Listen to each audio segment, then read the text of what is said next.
Do you or your kids use technology? Well, if you are listening to this, then the answer is yes. Many of our kids are on social media or use technology in some way, especially in their schools. And many of our kids have their own devices, even a smartphone of their own. And I want to talk today a little bit about some of those dangers. So thank you for joining me for the Cultivating Calmness podcast. My name is Kaela Vance, and this week in our community, or this past week or two in our community, we had a child die from a social media present challenge. You may have heard of it, called the Choking Challenge.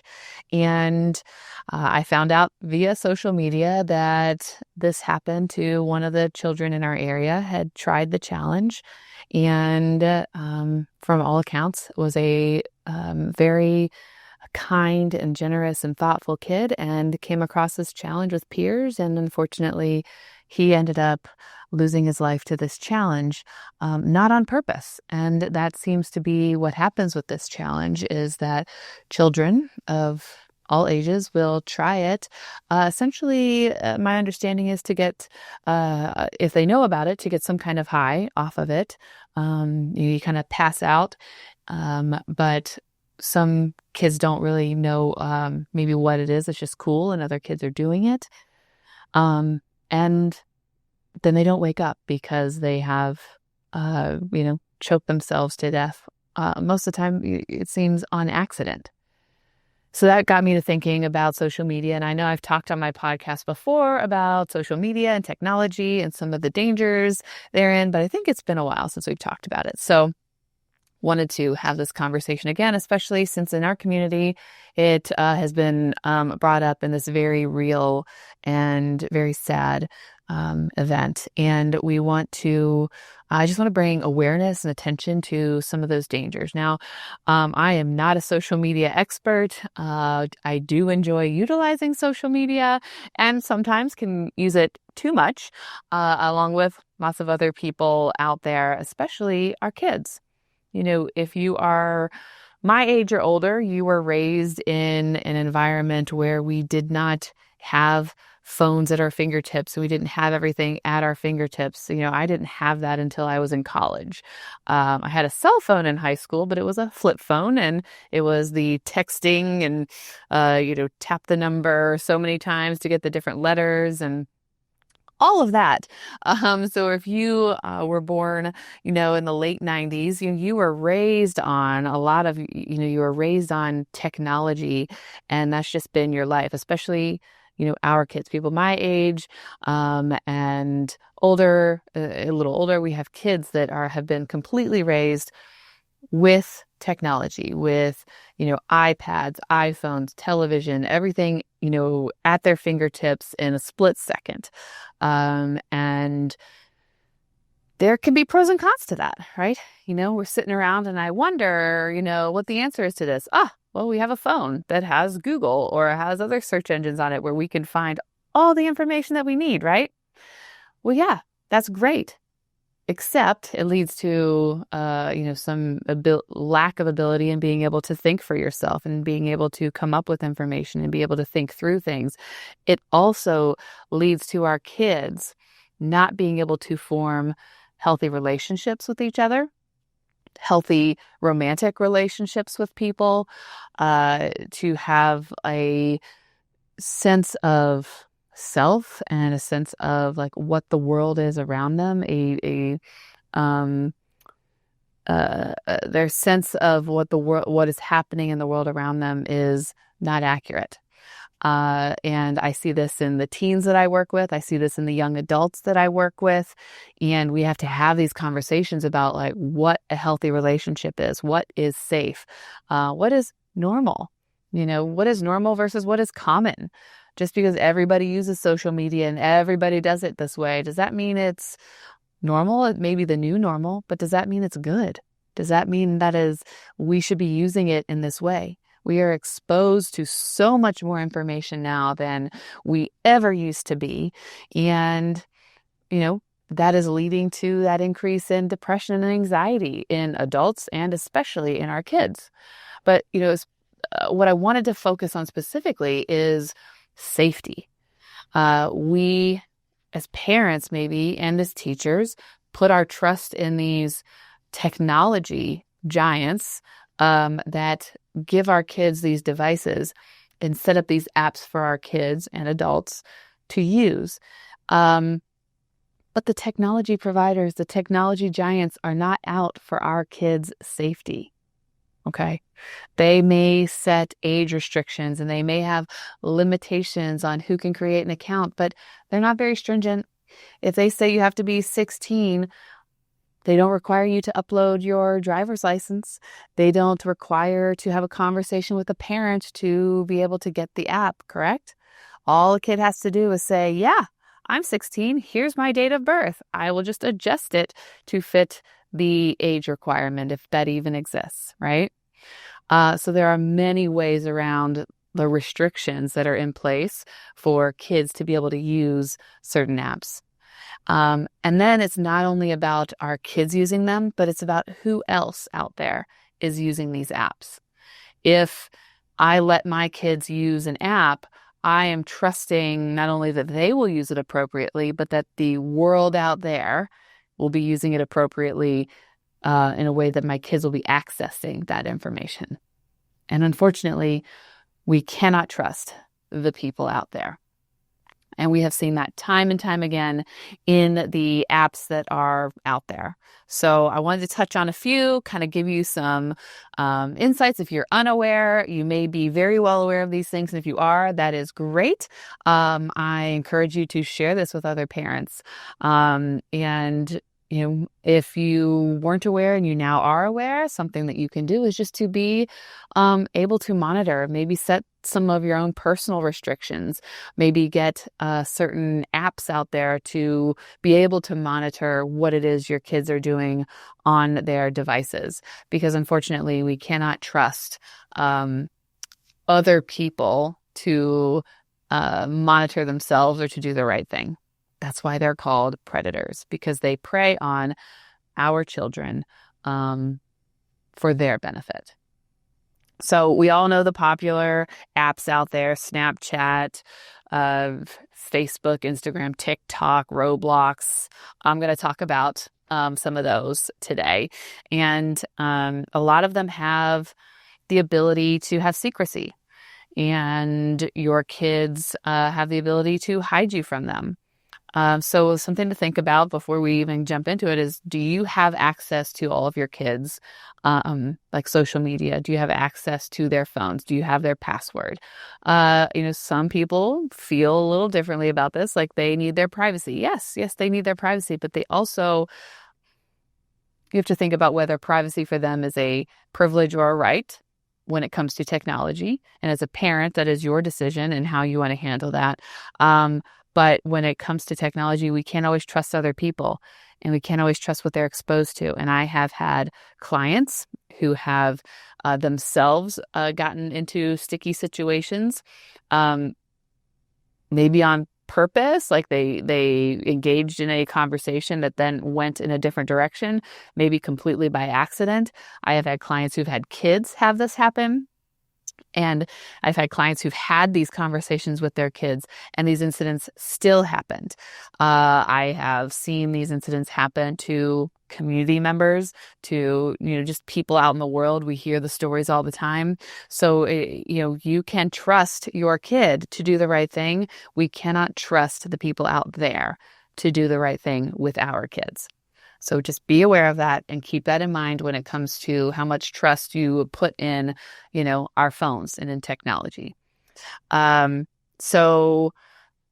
Something you can do is to know their password, and to have rules, to have a technology contract. So that would be, we're going to talk about how much time you're allowed to spend on it, what I, as a parent, am allowed to access and when, and how we're going to go about doing that, what the consequences are if I find something on your phone that shouldn't be there, how they can trust you, and the conversations that they can have with you about what may or may not be happening to them or even their peers on social media. For example, if somebody messages them and sends them a inappropriate, maybe a sexual message, can they come to you? Do they feel that they can show that to you without you say, oh, that's it, you can't have this anymore, we're taking away your phone and these apps and etc. Because if that's going to be a reaction, they're not going to want to show you or let you know that that's going on. So it's a delicate balance in trying to find how we manage their ability to communicate with their friends with the outside world that wants to get in and do the wrong thing. So having that conversation before you even start, before they download the apps, before they're engaged in that life, let's have a talk about it. Let's review it. Let's make sure we're on the same page, because you want to build trust with them. You want them to trust you and you to trust them. And bad things are going to happen. They will make mistakes. I guarantee it. They're going to mess up. They're going to do the wrong thing. Are you going to yell at them about it? Are you going to punish them? Are you going to have a reasonable punishment? And can you guys talk about it? So those are some big things for you to consider. If your kids are getting involved and have technology, which they will, and social media. Okay, so if you were unaware, thinking about Snapchat. Snapchat is the way a lot of teens, young adults are communicating.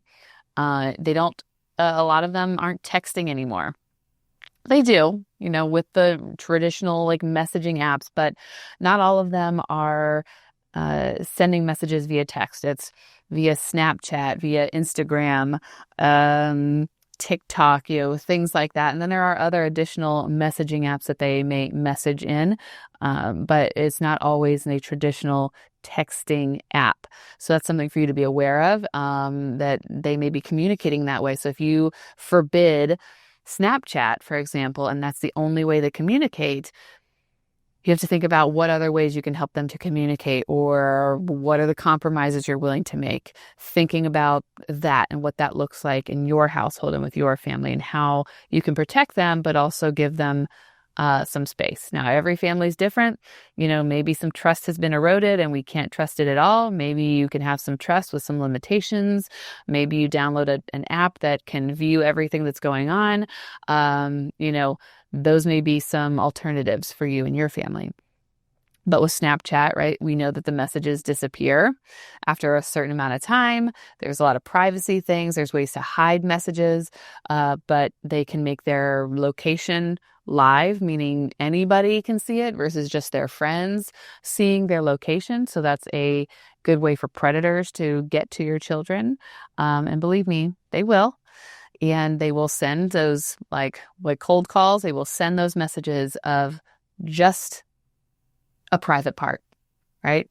They will text and message your kids through any of these apps that we're talking about to try to get their information, to try to make connection with them, to groom them, to convince them that, they should meet, that they should send their own pictures. And this is very dangerous. Thinking about the Whisper app is an app that allows you to share your secrets anonymously. Again, that can turn sexual and inappropriate very quickly. Discord is another communication type app, and I've seen and had clients that have utilized Discord in a positive way, but it can also be a very dangerous place, a place for predators to prey on your children. And so, just being able to monitor that and what chat rooms and places they're getting into and what they're talking about. TikTok, obviously, Instagram, they have the ability to delete messages. A thing about Instagram you may or may not be aware of is that oftentimes our teens will have multiple accounts. One account that is like their public facing account that, anybody can see, including you, mom and dad. But then they may have a more private account that's just for certain friends, and mom and dad are not allowed to be on that. And so what are they sharing in those accounts? Are you aware of that? Are they being honest with you? Are you able to monitor that? Those are some questions to think about. And when it comes to TikTok and Instagram, they supposedly have the algorithm to protect your children who are underage, who have those accounts. And I follow a couple of social media accounts that share about these dangers and will test these things out themselves. Will create new accounts and play around on it. And they will say that even though you mark yourself as a teenager or you have a certain age and that this is supposed to be protected and you're not supposed to see anything bad, they will tell you that sometimes within seconds, your kids will start to see inappropriate material, sexualized material about like eating disorder, disorder type eating, and like having the really thin bodies and gruesome, like disgusting material, all things that are inappropriate for young children. They will start to see that very quickly, within minutes of creating a profile. And that is the algorithm. That's the algorithm feeding that information to them without that child even telling it anything about itself. You and I may know that, the more I look at wedding videos, the more wedding videos things I'm going to see. If I start looking up certain things, I'm going to start seeing more of those things and less of the other stuff, unless I'm purposely looking for those things, right? That's how the algorithms work. Our children don't really know that. I mean, they may know that a little bit, but they're not as aware of it maybe and conscious of it as we are. And even we get sucked in, right? That's where you can say, I just want to look at a few videos, and an hour later, I'm still looking at videos and I haven't gotten any work done, right? Our kids are experiencing the same thing. So you have to be very careful about what they are seeing. That's where they're seeing, these challenges, people talking about doing these, stupid challenges, which we as a parent, as adults can say, well, that's stupid. You would never do that. But kids, it makes it look fun. It makes it look entertaining. It makes it look like there's no big deal here. This isn't dangerous, when it is very dangerous, as we can see by, what happened in our community. And so, like, if we aren't monitoring, if we aren't aware what our kids are seeing and what they're doing, they can get seriously hurt. Even something as simple, as YouTube Kids, right? Again, you may not be aware. I've been aware of this for years, but I can't just set my kids down and say, hey, watch some YouTube Kids. It'll be okay. We need to be monitoring what they're watching, because unfortunately, you may trust your kid to get on YouTube Kids and watch the good stuff, or even just regular YouTube. But you can't trust them out there. You can't trust the people out there to do what they're supposed to do. So what happens is they may watch a video that's about Mickey Mouse, but somewhere in it, Mickey Mouse starts to do things that are inappropriate for Mickey Mouse to be doing. You catch my drift? And your kid doesn't realize that, right? They don't necessarily know what they're seeing, or they do, and they alert you to it. Sometimes it's very subtle. They may be making sexual motions or sexual jokes or, gruesome and gory type of, things like murder and stuff like that, where Mickey Mouse goes from being happy, joyful, fun to, stabbing somebody or, sexualizing somebody. And I'm just using Mickey Mouse because that's the thing that came up. It could be any cartoon your kid watches, any cartoon or show. And it could be a smooth transition, or it could be a total like, hey, parents are watching, so we give you a few minutes of this show to make you think that's what it is. And boop, in the middle is something not so good, and with an ending that maybe is back to what it's supposed to be, right? That's what can happen on social media, on YouTube, on any of these apps, to make you believe that they are safe when they're not. So for me, we don't let our kids use a lot of technology.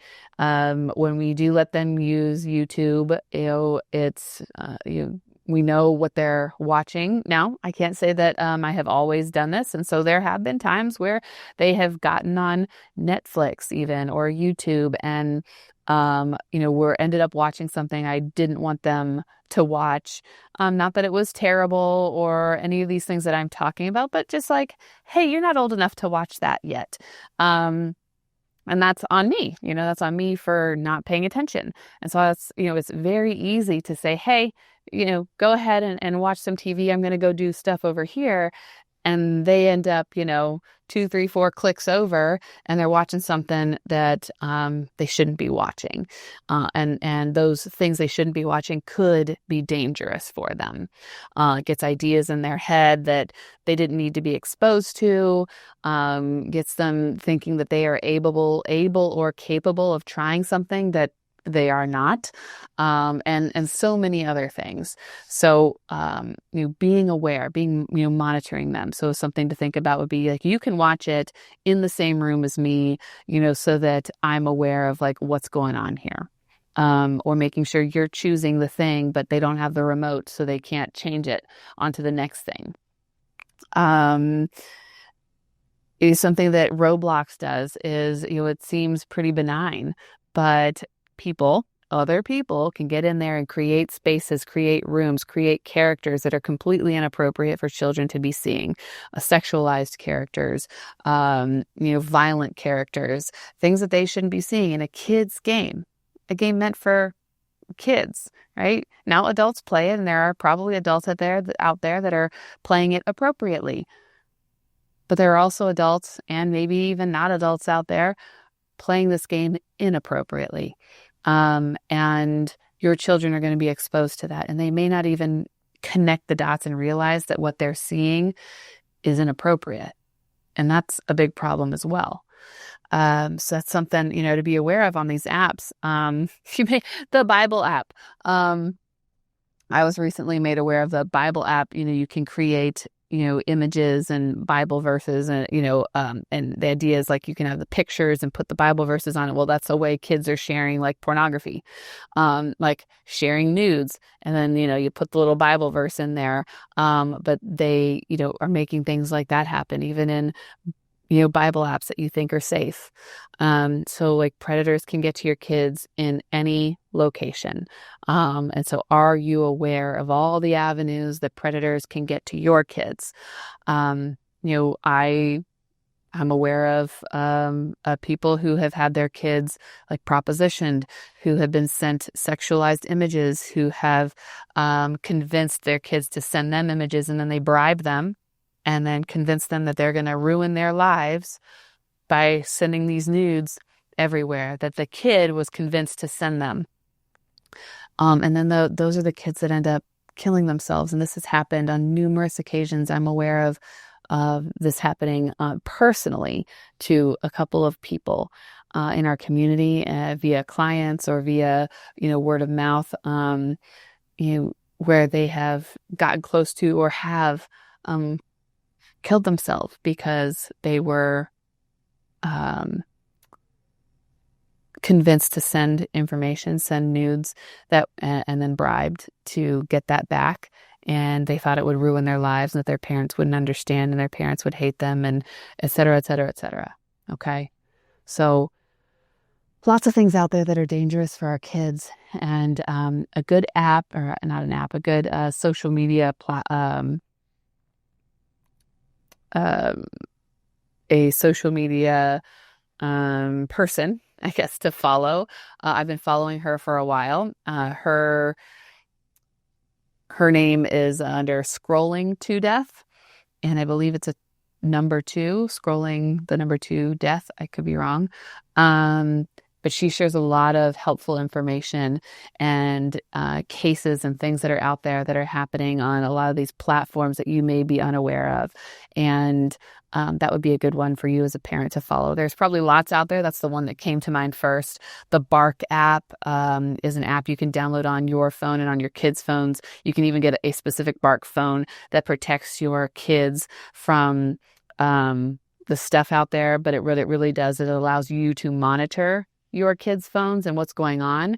So you get alerted when certain things are happening. And there are many other apps out there. Those are the ones that just come to mind. I'm not selling any of these things. I'm just trying to help you as a parent be able to make a more informed decision. When I used to work at the Nationwide Children's Hospital, there were people in our building who worked on like social media and educating the community. And one thing that they shared, which is shocking, but also doesn't surprise me, is that these apps, these creators, they will go to like mental health conferences to learn about mental health, to then manipulate your mental health with their apps. So they know what they're doing. Their job is to get you to use their apps, not to stay off of them. So think about that when you're using these apps, that they want you to use them. They make more money when you use their apps, and when your kids use their apps. So do they really care about your kids' well-being or yours? Probably not. So thank you for joining me today. I hope you learned something. I hope I didn't scare you too much, but please, please, please just be aware of what your kids are doing on social media. Limit their access if at all possible. And if you can't, make a contract, talk to them about it, have some trust involved between the two of you, so that you can, help them in this crazy world that's out there. Thanks again. I will see you again next week.